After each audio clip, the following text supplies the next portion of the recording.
성벽 재건에 참여한 사람들 제목으로 첫 번째 시간, 다음 주까지 두 번에 걸쳐서 말씀을 나누겠습니다. 자, 이제 본문은 드디어 예루살렘 성벽 공사를 위해서 사람들이 일어나는 장면을 보여줍니다. 지금까지 예루살렘 성벽 재건 공사는 느헤미야 한 사람의 비전이었습니다. 하나님께서는 만남을 통해, 눈물을 통해, 기도를 통해 느헤미야에게 사명을 주셨고 비전을 향해 나아가게 하셨습니다. 그리고 그로 하여금 기도하면서 하나님의 때를 기다리게 하셨고, 하나님의 때에 또 도전하며 나아가서 하나님의 손이 이렇게 인도하여 주시는 것을 경험하게 하십니다. 느헤미야는 이제 예루살렘으로 돌아와서 하나님이 주신 열정으로 준비하고 사람들을 도전하고 또 대적들의 방해를 이겨내는 그런 지도자가 된 것입니다. 지난 시간에 우리는 느헤미야가 예루살렘 성을 비밀리에 답사하고 백성들을 모아서 그들을 설득하는 장면을 보았습니다. 나의 손만 보며 주저하는 그런 사람들에게 하나님의 손을 보여주며 그들을 도전합니다. 이때 모든 백성들이 하나님의 손을 보며 믿음과 용기를 회복하고 성벽 재건에 이렇게 결단하는 장면까지 우리가 보았습니다. 이제 오늘 말씀은 드디어 예루살렘 성벽 재건 공사가 시작되는 장면을 우리에게 보여줍니다. 그런데 오늘 본문은 아주 특이한 구조로 되어 있습니다.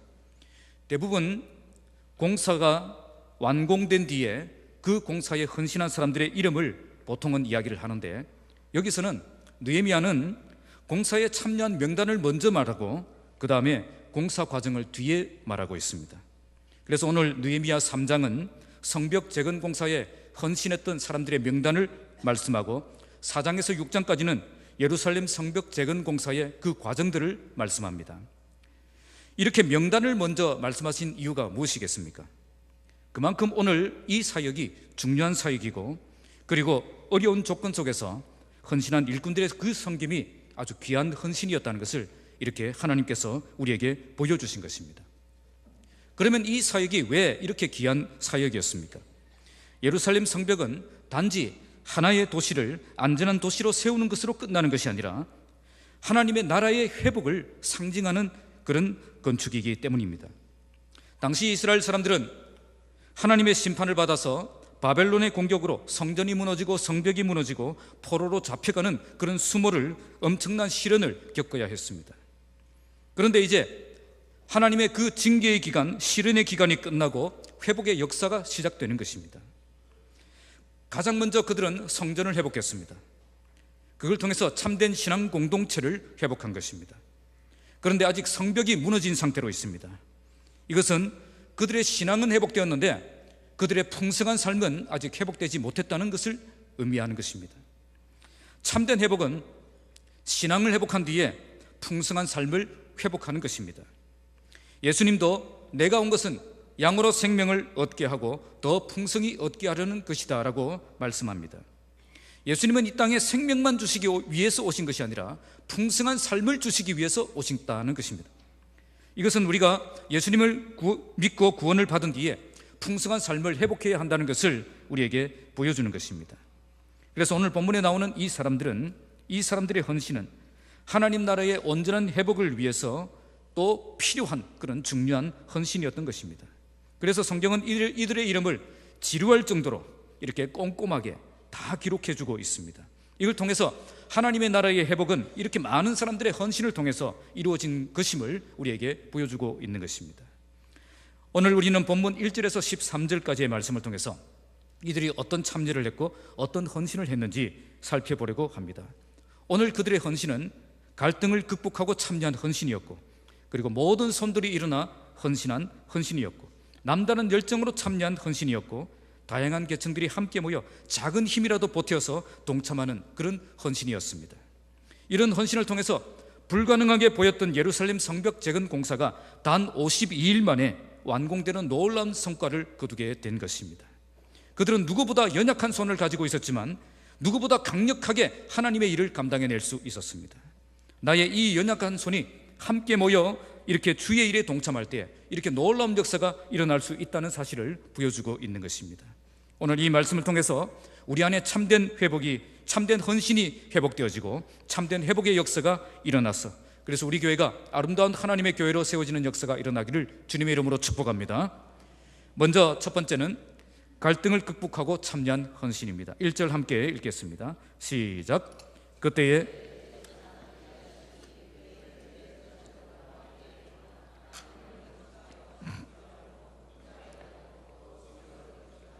한메아 망대에서부터 하나닐 망대까지 성별하였고, 오늘 본문은 두서없이 기록된 것 같지만 자세히 보면 아주 질서 있게 기록되어 있습니다.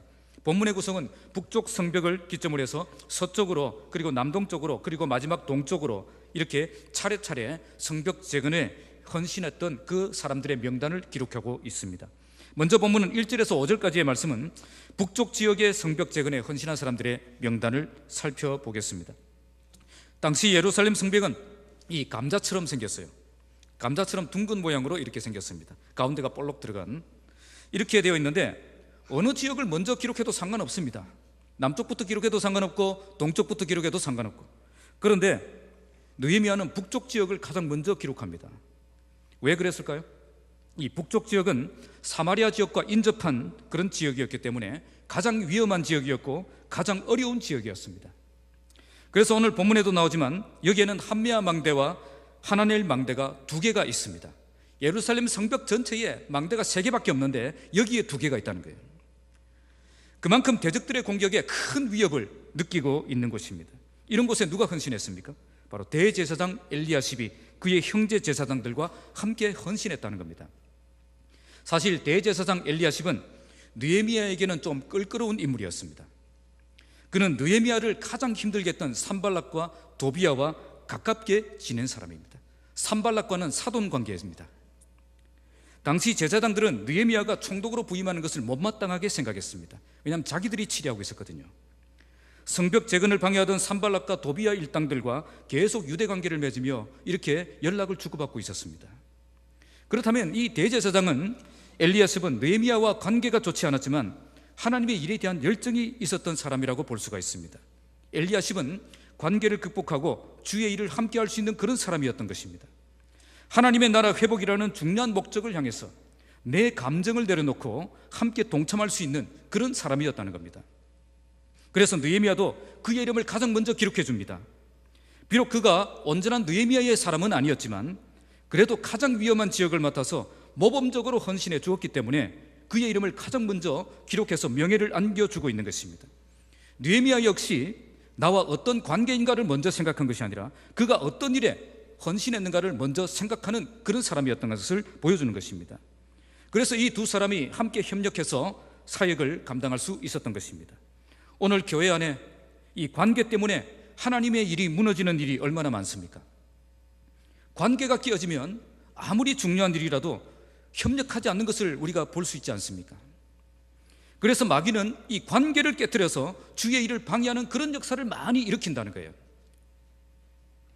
그런데 엘리야십은 느헤미야가 도전했을 때 가장 먼저 일어났습니다. 여기에 일어났다, 이 말은 굳게 결심하고 일어나기 위해서, 협력하기 위해서 일어난 것을 말합니다. 정말 위험하고 어려운 지역이었기 때문에 쉽게 결단할 수는 없었을 것입니다. 그러나 여기가 정말 중요한 지역이었기 때문에 굳게 결단하고 내가 헌신해야 되겠다, 그 마음을 품고 일어났던 것입니다.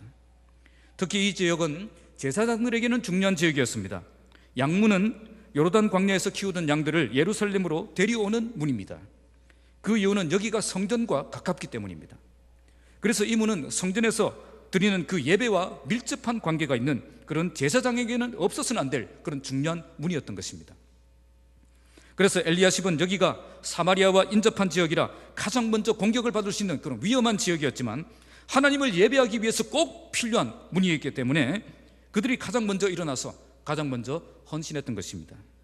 정말 중요한 일이 무엇인가를 보았기 때문에 내 감정과 내 고집을 내려놓고 함께 동참했던 것입니다.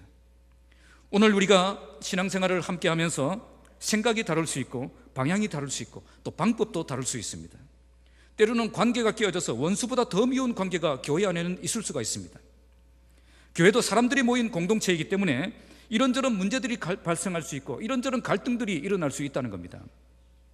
그러나 이런 갈등들이 주의 일을 하는데 걸림돌이 되게 하면 안 된다는 겁니다. 갈등 때문에 서로 디딤돌이 되지 않고 걸림돌이 되면 안 된다는 겁니다. 갈등 속에서도 우리는 중요한 일이 무엇인가를 볼 수 있어야 됩니다. 물론 갈등이 안 생기는 것이 더 좋고 또 갈등을 먼저 해결하는 것이 더 좋습니다. 그러나 더욱 중요한 것은 이런 갈등 속에서도 정말 중요한 일이라면 함께 협력하는 자세가 필요하다는 겁니다. 아마 느헤미야는 가장 걱정했던 사람들이 이 사람들이었을 것입니다. 과연 이 사람들이 일어나 줄까? 과연 이 사람들이 혹시 해코지이나 하지 않을까? 방해질이나 하지 않을까? 차라리 그냥 가만히 있는 게 도와주는 것인데, 그런 사람들이었어요. 그런데 그 사람들이 가장 먼저 일어났어요. 가장 험악한 지역으로 들어갔습니다. 그리고 가장 모범적으로 헌신했습니다. 느헤미야가 얼마나 고마웠겠습니까? 그 걱정했던 그 사람들이 이처럼 앞장서서 헌신하는 그 모습을 볼 때에 예루살렘 시민들도 또 얼마나 도전을 받고 함께 열심을 내었겠습니까? 그래서 느헤미야는 그들의 이름을 가장 먼저 기록해서 가장 축복하고 있는 것입니다. 게다가 그들은 영향력이 있는 사람들이었습니다. 당시 대제사장 정도 되면 이런 험한 일을 직접 하지 않습니다. 대부분 성전에서 봉사하는 종들이 있는데 그 종들을 시키거나 아니면 사람들을 부려서 일을 하는 경우가 보통이었습니다. 그런데 대제사장이 직접 나서서 벽돌을 나르고 벽돌을 쌓고 험악한 일을 함께 뛰어드는 그 모습을 볼 때에 많은 백성들이 그들의 모습을 보고 도전을 받아서 함께 힘을 내는 분위기가 만들어진 것입니다. 그래서 더욱 고마웠던 것입니다. 이들의 헌신은 많은 백성들에게 도전을 주어서 함께 힘을 내도록 만든 귀한 헌신이었기 때문입니다. 오늘 교회 안에 이런 헌신이 회복되어야 됩니다. 갈등이 없는 교회가 아니라 갈등이 일어나도 주의 일을 충실하게 감당하는 그런 교회가 되어야 됩니다. 마귀는 끊임없이 주의 일을 방해하기 위해서 우리의 관계를 깨뜨리는 공격을 감행할 것입니다. 여기에 무너져서 서로 비난하고 서로 미워하고 서로 대적하는 그런 어리석은 일꾼이 되면 안 된다는 거예요. 이때 우리는 더욱 중요한 일이 무엇인가를 보아야 됩니다. 지금 내 감정보다 더 중요한 것은 하나님의 나라라는 거예요. 갈등 때문에 주의 일에 걸림돌이 되면 안 된다는 것입니다. 오히려 이런 갈등을 극복하고 더욱 중요한 일에 모범적으로 헌신하는 그런 일꾼이 되어야 하는 것입니다. 앞으로는 절대 인간적인 갈등 때문에 더 이상 교회 일 못하겠습니다 이렇게 말하는 사람 제 앞에서 안 나오길 바랍니다. 인간적인 갈등은 얼마든지 일어날 수 있습니다. 오늘도 일어날 수 있습니다. 그러나 그 갈등이 주의 일을 가로막는 걸림돌이 되게 하면 안 된다는 겁니다. 그러면 마귀에게 지는 겁니다. 그런 갈등 속에서도 내 감정 내려놓고 더욱 헌신할 때 우리는 마귀를 이기는 일꾼이 될 수가 있는 것입니다. 오늘 느헤미야는 이런 헌신을 가장 귀하게 여기고 그들의 이름을 가장 먼저 기록해서 그들에게 영광스럽게 그들의 헌신을 인정해 주었습니다. 우리 모두 이런저런 갈등을 잘 극복하고 중요한 일에 함께 먼저 뛰어들어서 하나님이 가장 귀하게 여기시는 성숙한 일꾼들이 되시기를 주님의 이름으로 축복합니다. 두 번째는 모든 손으로 참여한 헌신입니다. 2절에서 4절까지 쭉 읽겠습니다. 2절에서 4절 시작. 그 다음은 여리고 사람들이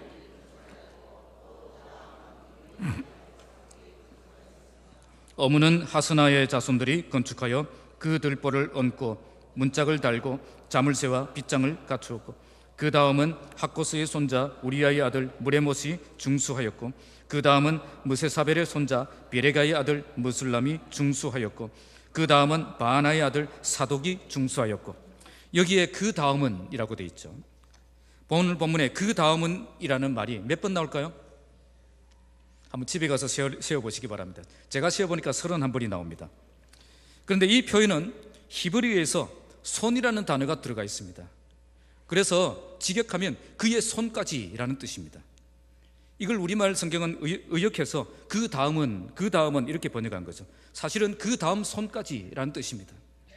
왜 히브리어로 야드, 이 손이라는 단어가 여기에 들어가 있겠습니까? 다른 표현을 쳐도 됩니다. 사실 이제 17절 뒤에는 다른 표현을 쓰고 있습니다. 똑같은 그 다음은인데 히브리어는 다릅니다.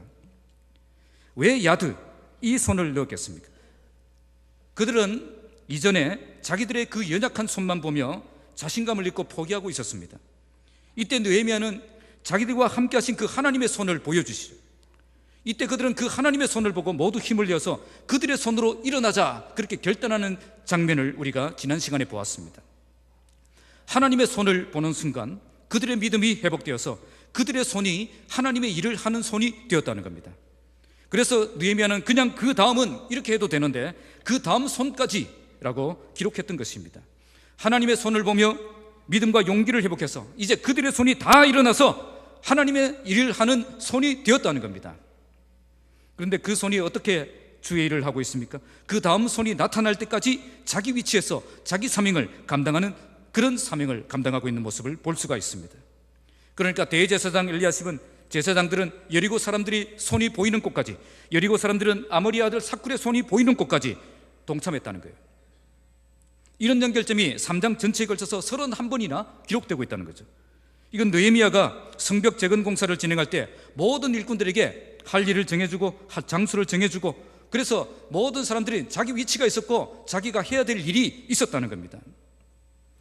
그렇게 해서 이렇게 할당된 지역에서 동시에 공사가 시작되도록 한 것입니다. 한 사람이 끝나면 그 다음 사람이 이어받아서 한 것 아닙니다. 그들은 동시에 시작했고 거의 동시에 끝났습니다.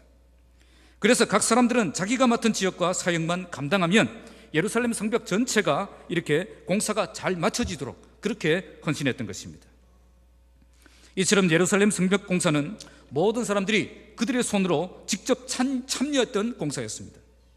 모든 일꾼들에게는 정해진 장소가 있었고 정해진 사역이 있었습니다. 이처럼 사역 분배가 효과적으로 이루어졌기 때문에 느헤미야 6장 15절에 보면 예루살렘 성벽 공사는 52일 만에 짧은 기간에 완공될 수 있었던 것입니다. 아마 이렇게 짧은 기간에 이런 놀라운 성과를 거둔 것을 볼 때 제일 많이 놀란 사람들이 누굴까요? 물론 그 다음 성경에 6장 16절에 보면 모든 대적과 주위에 있는 이방 족속들이 이를 다 듣고 두려워하여 크게 낙담하였다, 그렇게 말씀하고 있는데요. 그러나 가장 놀랐던 사람은 아마 본인들이었을 것입니다. 그들은 이제 정말 우리의 손이 하나님의 일을 할 수 있는 손이라는 것을 발견한 거죠. 지금까지 우리의 손은 연약하고 아무것도 할 수 없는 손인, 그런 손인 줄 알았는데, 그런데 이처럼 우리가 결단하고 함께 달라드니 하나님의 손이 함께 역사하셔서 우리의 손이 하나님의 일을 감당하는 손이 된 것을 이제 직접 경험하게 된 것입니다. 그러나 그들이 정말 놀라운 손이 된 것은 다른 곳에 있습니다. 그것은 한두 개의 손이 모여서 이 일을 한 것이 아니라 모든 손이 모여서 이 일에 동참했기 때문입니다. 그들이 강력한 추진력으로 이처럼 놀라운 성과를 거둔 것은 모든 손들이 달려들어 헌신했기 때문이라는 말씀입니다. 하나님의 교회가 언제 강력하게 성장할 수 있겠습니까? 한두 사람의 헌신으로 절대 이런 일이 일어나지 않습니다. 모든 사람들이 자기 위치에서 자기 사명을 감당해낼 때에 교회가 강력하게 세워지는 것입니다. 모든 성도들이 내가 있어야 될 위치가 있어야 되고 내가 해야 될 사역이 있는 그 교회, 그 교회가 건강한 교회입니다. 여기에 그들의 손은 오늘 우리에게 주어진 은사를 상징합니다. 저는 이것을 재능과 은사로 구분해서 말씀드리고자 합니다. 재능은 지금까지 여러분들이 성장하면서 내가 배우고 훈련을 받아서 내가 키워왔던, 내가 가지고 있는 그 능력을 말합니다. 은사는 우리가 예수님을 믿고 성령 충만을 받아서 나에게 없던 능력이 하늘로부터 갑자기 주어지는 능력을 말합니다. 하나님은 우리 모든 성도들을 향한 놀라운 계획을 가지고 계시기 때문에 우리에게 재능도 주시고 은사도 주신다는 겁니다. 심지어 우리가 예수 믿지 않을 때에도 하나님의 그 놀라운 그 계획 속에 우리에게 훈련의 기회를 주시고 다양한 능력들을 갖도록 우리에게 이렇게 재능을 키워주도록 인도해 주셨다는 것입니다. 하나님이 이런 능력을 우리에게 왜 주셨습니까? 하나님의 나라를 위해서 나에게 주어진 위치에서 나에게 주어진 그 사역을 감당하라고 주신 것입니다. 모든 성도들에게는 주어진 위치가 있고 주어진 사역이 있다는 겁니다. 이 위치를 지키고 이 사역을 감당할 때 하나님의 교회가 무너지는 곳이 없이 든든하게 서 나갈 수가 있다는 것입니다. 하나님은 한두 사람의 특별한 헌신으로 대부분의 일을 감당하는 그런 교회를 원하지 않습니다. 만약 오늘 예루살렘 성벽 공사도 한두 사람이 큰 힘을 동원해서 맡았다면 52일 만이 아니라 1년이 지나도 2년이 지나도 불가능했을 것입니다. 모든 백성들이 연약한 손이지만 그들의 손을 들어서 함께 뛰어 달라들어서 헌신했기 때문에 이런 놀라운 기적적인 일이 일어났던 것입니다. 오늘 우리 교회도 모든 성도들이 자기에게 주어진 그 은사를 가지고 일어난다면 우리 교회가 이 진해 땅에서 가장 강력한 교회가 될 것입니다. 하나님이 우리를 통해서 일하시고 우리를 통해 역사하시는 것을 경험하는 교회가 될 것입니다. 이런 역사가 일어나면 가장 많이 놀라는 사람은 바로 우리 자신이 될 것입니다. 나의 이 연약한 손이 이렇게 함께 모여 주의 일에 동참할 때 이렇게 놀라운 역사가 일어나는 것을 경험하는 삶이 될 것입니다. 이런 놀라운 교회를 한번 만들어보고 싶지 않습니까? 우리 교회도 이 나의 손으로 해야 될 일이 분명히 있습니다. 내가 들어가야 할 위치가 분명히 있습니다. 오늘 우리 모두 나의 손으로 거룩한 하나님의 일에 동참하는 삶을 살아가시길 바랍니다. 우리 교회가 한 사람도 물러나지 않고 모든 성도들이 하나님이 주신 은사를 가지고 각자 자기의 사명의 자리로 들어가서 열심히 사명을 감당하여 우리 교회가 하나님의 능력을 경험하는 건강한 교회로 세워지기를 주님의 이름으로 축복합니다. 세 번째는 5절 말씀에 남다른 열정으로 헌신한 헌신이었습니다. 5절 말씀 함께 읽겠습니다. 시작. 그 다음은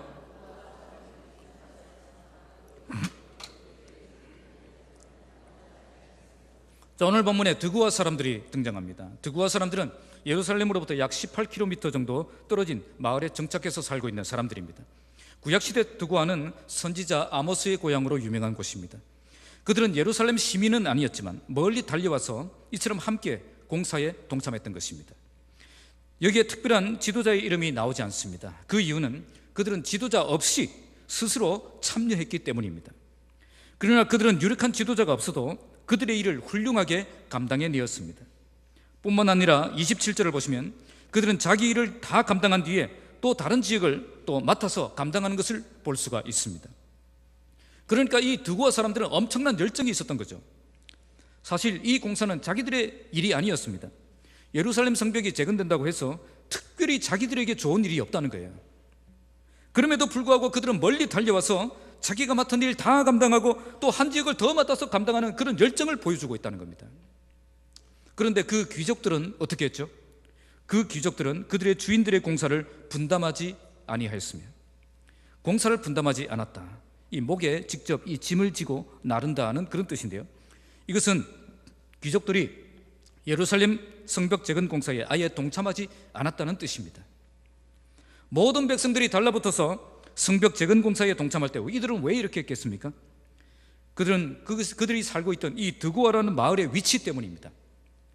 아무래도 이 드고아라는 이 마을은 남쪽 지역인 이 아라비아와 가까이 위치해 있었기 때문에 2장 19절에 나오는 아라비아 사람 게셈, 이제 아라비아 땅을 통치하고 있던 이 게셈이란 그 왕을 의식해서 참여하지 않았던 것으로 여겨집니다.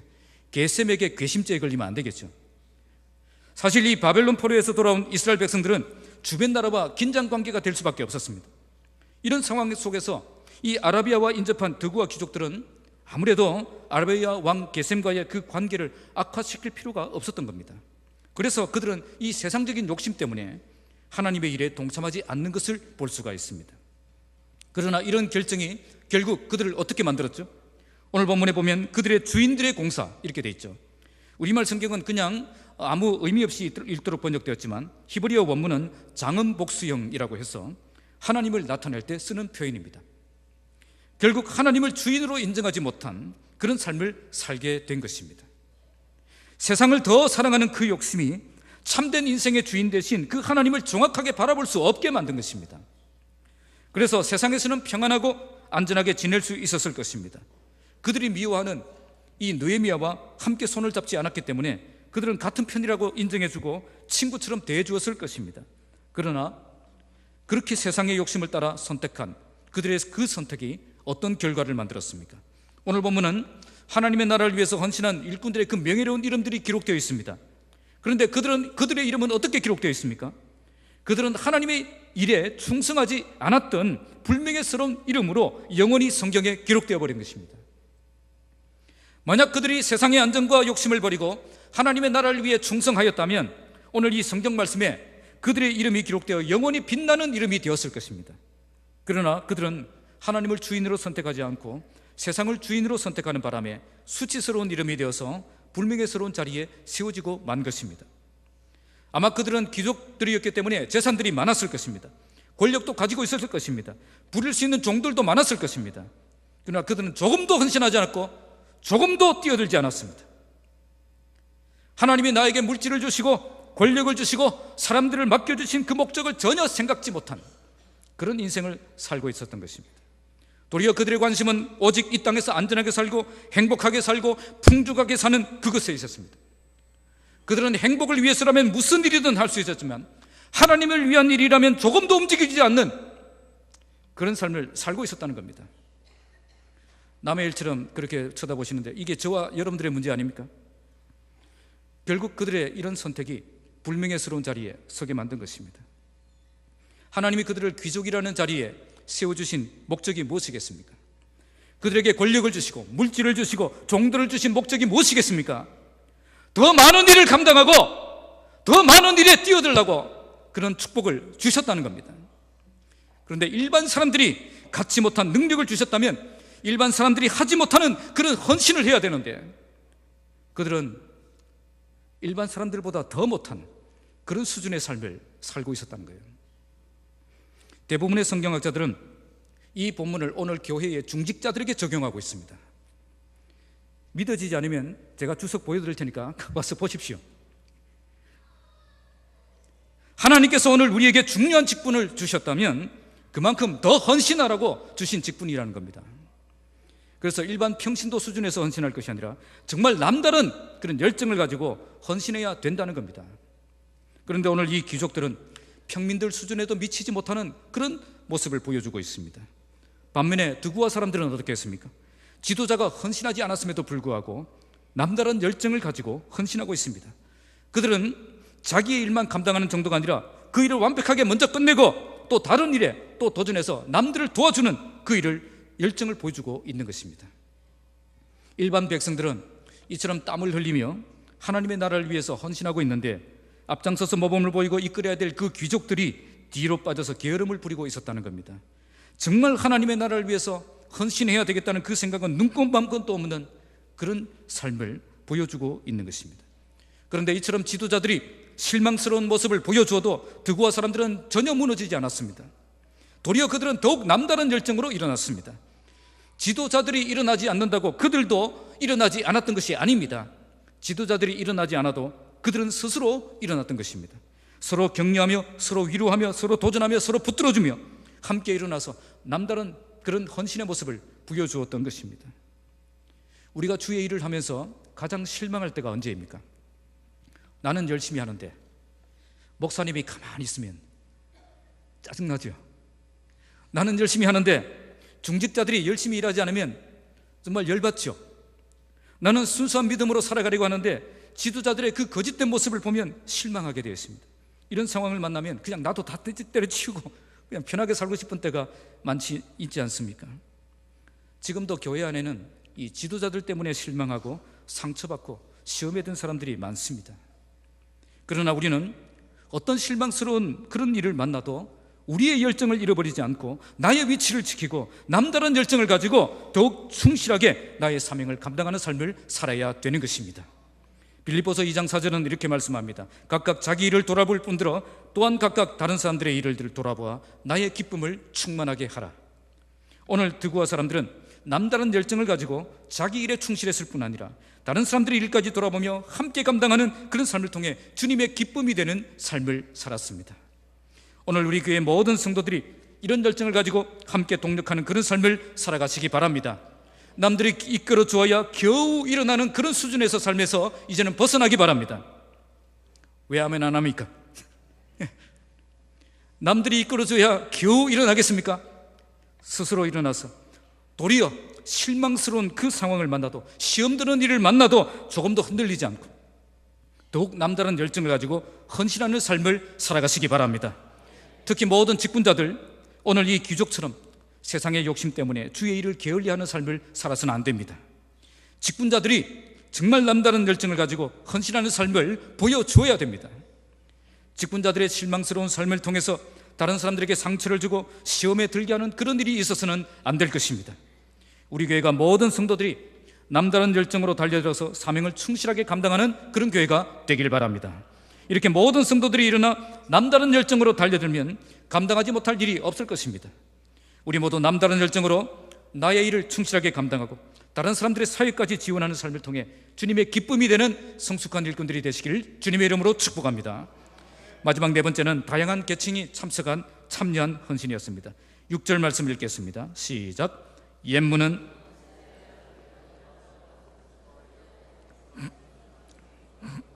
문짝을 달고 자물쇠와 빗장을 까쭉 본문 6절에서 13절은 이제 옛문에서 분문까지 이 서쪽 지역을 이제 헌신한 일꾼들을 소개합니다. 이 지역에서 헌신한 일꾼들의 특징은 다양한 계층들이 참여했다는 겁니다. 여기 나오는 옛문은 예루살렘 성문 중에서 가장 오래된 성문이었기 때문에 붙여진 이름입니다. 지금 현재 이스라엘에서는 이 문의 이름이 다메섹 문이라고 되어 있습니다. 이스라엘 사람들이 대부분 북쪽 다메섹 지역으로 갈 때에 이 문을 통과했기 때문에 지금도 이 문의 이름은 다메섹 문이라고 불려지고 있습니다. 그러면 북쪽 지역으로 갈 때 이 문을 통과한다는 말은 결국은 북쪽 지역에 있는 적들이 침공할 때 어떤 문으로 들어온다? 뭐 이렇게 생각이 안 됐습니까? 머리가 하얘졌습니까? 자, 북쪽 지역으로 갈 때 이 문을 반드시 통과해야 된다면 북쪽 지역에 있는 대적들이 공격할 때 어떤 문으로 들어오겠습니까? 이 문으로 들어온다는 거죠. 그래서 바벨론이 침공할 때, 아수르가 침공할 때 모두 이 문을 통해서 다 들어왔습니다. 그래서 이 문은 어떤 문이죠? 전략적으로 굉장히 중요한 문입니다. 그래서 이 문만 중사하는데 두 사람이 협력하는 것을 볼 수가 있죠. 동력하는 거죠. 여야다와 머술람은 함께 동력해서 들보를 넘고 문짝을 달고 자물쇠와 빗장까지 갖추었습니다. 전략적으로 중요한 문이만큼 이렇게 정말 확실하게 공사 마무리까지 해내는 것을 볼 수가 있습니다. 자, 7절 함께 읽겠습니다. 시작. 그 다음은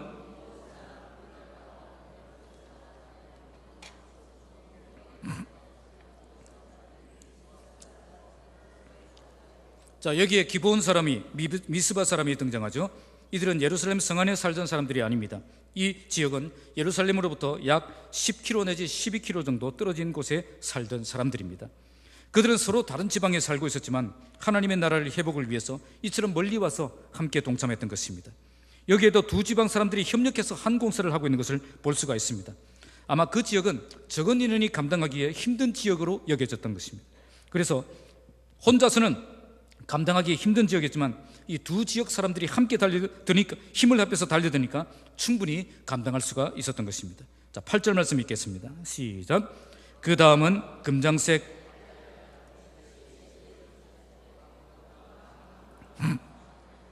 중수하되 그들이 예루살렘의 넓은 성벽까지 하였고, 그 다음에 등장하는 인물은 금장색과 향품 장사들입니다.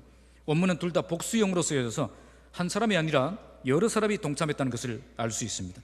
그러니까 동일한 직업을 가진 사람들이 함께 협력해서 한 지역을 맡아서 감당했던 것입니다. 금장색은 금세공업자이고 향품 장사는 향품을 만들어서 파는 사람들입니다. 이 두 직종들은 전형적인 재벌들이었다고 학자들은 해석합니다. 그래서 그들의 은사는 물질이 은사였습니다. 그들은 다른 은사가 있는 것이 아니라 물질이 은사였습니다. 북쪽과 서북쪽 지역은 파괴의 정도가 심했기 때문에 재력과 노동력이 풍부한 유력한 사람들이 여기에 투입되었던 것입니다. 31절 32절을 보시면 그들은 여기만 감당한 것이 아니라 또 다른 지역까지 가서 여기를 끝내고 또 다른 지역까지 가서 또 감당하는 것을 볼 수가 있습니다. 나에게 특별한 능력을 주셨다면 그 능력으로 내가 할 수 있는 일을 충실하게 감당하는 그런 삶이 필요합니다. 특히 물질의 축복을 받으셨다면 그 물질이 나의 사명이라는 사실을 깨달아야 됩니다. 그래서 남들이 하는 보통 수준의 그런 헌신이 아니라 특별히 헌신하는 삶을 우리가 살아야 된다는 것입니다. 자, 9절을 함께 읽겠습니다. 시작. 그 다음은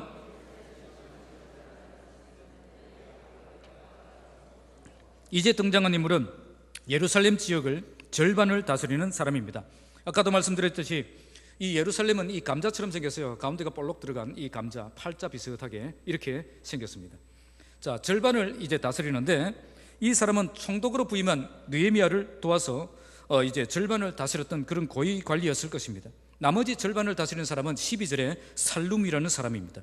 이 두 사람이 예루살렘 지역을 양분해서 절반씩 이렇게 맡아서 다스리고 있었던 것입니다. 오늘날로 따지면 구청장 뭐 정도 되겠죠. 그런데 후르라는 이름은 유대인 이름이 아닙니다. 그는 유대인이 아니었지만 예루살렘 회복을 위해서 함께 동참했던 것입니다. 그리고 그는 고위 관리였기 때문에 부하들을 많이 부려먹을 수도 있었을 것입니다. 그러나 그렇게 하지 않고 자기가 직접 땀을 흘리며 벽돌을 살던 일에 동참했던 것입니다. 자, 10절 읽겠습니다. 시작. 하로마메의 아들 여야다는 이 아들 핫투스가 중수하였고, 여기 나오는 여다야는 자기 집과 마주 대한 곳을 중수했다. 이것은 자기 집 앞에 위치한 그 성벽만을 보충했다는 겁니다. 이 사람은 큰 능력이 없었어요. 이 작은 능력밖에 없었습니다. 그래서 큰 능력은 없고 작은 능력밖에 없었지만 그 능력으로 자기 집 앞에 있는 그 작은 부분이라도 감당하기 위해서 적은 능력으로 충성하는 삶을 보여주신 것입니다. 이런 작은 헌신도 느헤미야는 다 기록하고 기억하고 성경에 기록하고 있는 것입니다. 자, 11절 함께 읽겠습니다. 시작. 하림의 아들 말기야와 바모압의 아들 핫숲이 한 부분과 풀무망대를 중수하였고, 이 말기야와 핫숲이라는 사람은 한 부분과 풀무망대를 중수했다, 그렇게 말씀하죠. 한 부분이라는 말은 좀 원문에 충실한 번역은 아닙니다. 히브리어 뜻은 다른 부분이라는 뜻입니다. 그러니까 본래 배정받았던 그 부분을 감당하고 또 다른 지역을 또 배정받아서 감당했다는 그런 의미입니다. 그래서 그들은 풀무망대를 중수하고 또 다른 지역을 또 맡아서 중수했다, 그렇게 해석을 할 수가 있습니다. 이 한글 번역은 그들의 이런 열정이 전혀 드러나지 않고 있는데 원문은 그들의 그 놀라운 열정을 그대로 보여주고 있습니다. 풀무망대는 서쪽 지역을 방어하는 망대였는데 그 지역에 빵을 굽는 화덕이 많았기 때문에 풀무망대다, 그렇게 이름이 붙여져 있습니다. 그들은 한 가지 일을 맡으면 그 일도 충실히 감당하고 또 다른 일까지 감당하는 열정을 가진 사람들이었습니다. 자, 12절 함께 읽겠습니다. 시작. 그 다음은 지방 절반을 다스린 할로에스의 아들 살룸과 그의 딸들이 중수하였고, 자, 예루살렘 절반을 다스리는 살룸과 그의 딸들이 나오죠. 여기 예루살렘 성벽 재건 공사에는 여성들도 참여했다는 것을 보여줍니다. 당시 살룸의 가정은 귀족에 해당되는 그런 고위 관리에 해당되는 가정이죠. 이처럼 귀하게 자란 딸들이 이런 험한 일에 달려들어서 함께 헌신했다는 것, 그것은 그들이 선한 일에 대한 그 열정이 얼마나 대단했는가를 우리에게 보여줍니다. 자, 13절 함께 읽겠습니다. 시작. 골짜기 문은 한움과 산호와 거민이 중수하여 문을 세우며 문짝을 달고 자물쇠와 빗장을 갖추고 또 분문까지 성벽 1,000규빗을 중수하였고, 여기 한움과 산호와 거민, 골짜기 문을 중수하여 문을 세우고 문짝을 달고 자물쇠와 빗장을 갖추었습니다. 그들은 또 분문까지 성벽 1,000규빗을 중수했다. 1,000규빗이라는 그 길이가 나옵니다. 여기 3장 전체에 거쳐서 그들이 감당했던 그 길이가 얼마였는가를 기록하는 것은 여기밖에 없어요. 그러니까 1,000규빗은 몇 미터냐? 한 규빗이 45.6cm, 그러면 456m입니다. 예루살렘 성벽 전체가 2km가 안 됩니다. 그런데 456m 정도의 그런 길이를 이렇게 그들이 헌신했다는 거죠. 다른 지역과는 달리 파괴의 정도가 심하지는 않았다고 해도 정말 엄청난 양을 감당했다고 볼 수가 있습니다. 그래서 성경은 그들이 감당했던 수고를 정확하게 기록으로 남겨서 보여주신 것입니다. 이걸 통해 그들의 헌신이 얼마나 귀한 헌신이었는가를 우리에게 말씀하고 있는 것입니다. 우리가 오늘 최선을 다해 헌신하면 하나님께서는 그 헌신을 다 기억하십니다. 그리고 우리에게 칭찬과 존귀와 영광으로 갚아주시는 것입니다. 오늘 본문의 서쪽 지역에 헌신한 그 사람들은 이처럼 다양한 계층의 사람들이 함께 동참한 아름다운 헌신이었습니다. 예루살렘에 살지 않던 사람들도 동참하고, 돈을 많이 버는 그런 사업가들도 참석하고, 또 정치적인 권력을 가진 자들도 참석하고, 별로 큰 능력은 없어도 작은 일에 헌신하기 위해서 참여하고, 심지어 여성들까지도 평소 노동이라고 해보지 않은 귀족 그런 가정의 딸들도 동참하는 것을 볼 수가 있습니다. 나에게 물질이 있으면 그 물질로 헌신하고, 나에게 힘이 있으면 그 힘으로 협력하고, 나에게 힘이 남으면 다른 지역까지 맡아서 더 감당하고, 나에게 힘이 없으면 둘이 함께 힘을 합쳐서 감당하는 것입니다. 특히 연약한 여성이라고 포기하지 않았습니다. 힘이 부족하다고 빠지지도 않았습니다. 나에게 능력이 있으면, 능력이 있든지 없든지, 있으면 있는 만큼 헌신하고 없으면 없는 만큼 헌신해서 이 작은 힘이라도 보태어서 적극 협력하려고 했던 것입니다. 그래서 이 예루살렘 성벽 공사가 그만큼 가치 있는 그런 공사가 된 것입니다. 오늘 우리는 안 될 조건을 너무나도 많이 찾고 있습니다.